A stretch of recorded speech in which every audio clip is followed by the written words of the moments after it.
It does not take a majority to prevail, but rather an irate, tireless minority keen on setting bushfires of freedom in the minds of men. Samuel Adams. By 1773, tensions were high between Great Britain and the American colonists. A slew of taxes and new acts in previous years had strained the relationship. Colonists were fed up with the new measures meant to control their actions and force them to pay taxes to reduce debt in Great Britain, all while they were denied representation in British Parliament. The Tea Act sought to save the British East India Company from financial ruin. While the act actually lowered the tax on tea, it hurt other tea suppliers and added more fuel to the fire as colonists grew increasingly angry. They continued the practice of buying smuggled goods to deny the British company sales of the popular drink. Even when the price of smuggled tea cost more than buying it from the British East India Company, they persisted.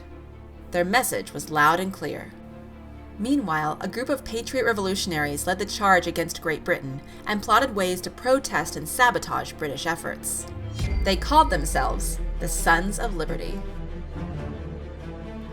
On December 16, 1773, 3 British ships loaded with tea sat in Griffin's Wharf in Boston, Massachusetts.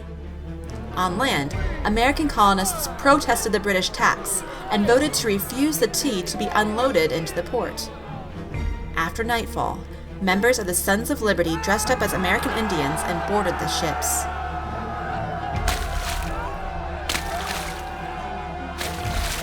Three hours later, 342 barrels of tea were dumped overboard into the harbor. The damage was worth nearly $1 million in today's currency. Reactions in the American colonies were mixed. Some prominent patriots applauded their efforts. Others saw the destruction of property as wrongful. The British government's reaction was clear and swift. The British Parliament and King George III were incensed. In 1774, they imposed the Coercive Acts. Often called the Intolerable Acts, these acts closed the port of Boston to all trade and supplies until colonists paid for the damaged tea, restricted town meetings in Massachusetts, protected British officials from going to trial in Massachusetts courts, and required colonists to house British troops.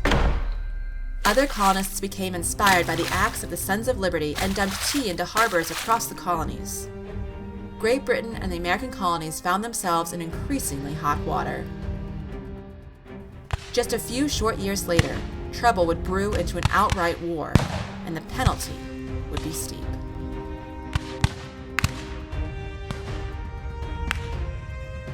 Hey everyone, thanks for watching. Don't forget to hit the subscribe button down below and the like button to show some love. I'll see you next time. In the meantime, keep pursuing history.